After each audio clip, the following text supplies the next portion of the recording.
The Toronto Maple Leafs have a press conference scheduled for tomorrow in which it's expected that they will be naming Auston Matthews as their 26th captain in franchise history. So today we're going to take a look at the list of previous Maple Leafs captains, whether they had any success or not, and try to answer the big question, will Auston Matthews bring a Stanley Cup to Toronto? Hey everybody, welcome into Clearing the Benches, your one-stop shop for hockey content. If you go ahead and hit your subscribe button right now, you'll be sure to be in on all of our future videos. Well, tomorrow is going to be a very exciting day in Maple Leafs history. I think Auston Matthews is an excellent selection to be their next captain. Obviously, it did not work out for John Tavares, who came in 2019 and they made him the captain right away. You know, it was supposed to be a storybook ending. Tavares grew up a Maple Leafs fan. You know, there's the famous picture of him in his pajamas, the Maple Leafs pajamas when he's a little kid. So again, that just did not work out. And I think this is an excellent move. I think Berube needs a fresh start. And I think now you're telling Auston Matthews, we believe you're the guy to bring a cup to Toronto. The Maple Leafs did not have a captain between 2008 and 2010. And Dion Phaneuf was the captain for 6 years prior to that. From 2010 to 2016, a rugged defenseman, not afraid to drop the gloves or join the rush. Matt Sundin was the captain of the Leafs for 10 years prior to that. From 1997 to 2007. He was a very, very big, strong, highly skilled player. When defensemen saw him coming down with a full head of speed, they were very concerned. He was physical and highly skilled, so he had multiple ways that he could go around a defenseman. Doug Gilmour, up next, he was their captain for 3 years from 94 to 97.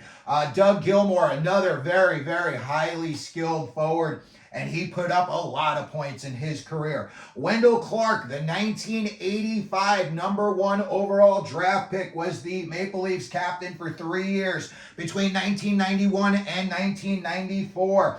Prior to that, you had Rob Ramage, who I believe was the number 1 overall draft pick, and I want to say that was around the 1980 draft. And he was their captain between 1989 and 1991 for 2 years. Prior to that, Daryl Sittler, high-scoring forward for the Toronto Maple Leafs. Face of the franchise for a while there. Between 75 and 81, he wore the C on his jersey, and deservedly so. And then you get to Dave Keon, and Dave Keon was the captain for 6 years between 1969 and 1975. And he's the oldest guy in this list not to have won a Stanley Cup in Toronto.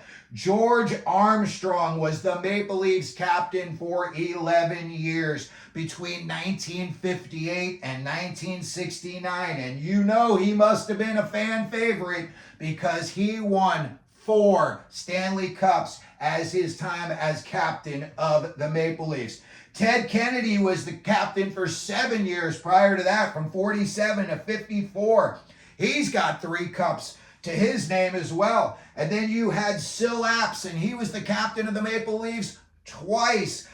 World War II broke it up for him. He was the captain from 40 to 42, and then he had to go off to the war, and he came back, and he was their captain again from 1945 to 1947, and he did win a Stanley Cup as captain in 1942.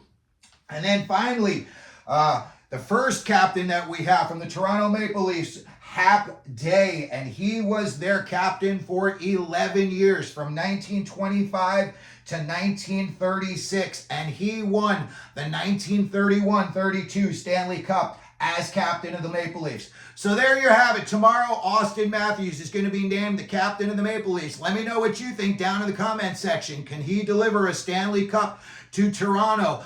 Let me know where you think he's going to rank with these other captains in Maple Leafs history. If you could, please hit your like button. Don't forget to subscribe. And as we always do here at Clearing the Benches, let them know you're out there.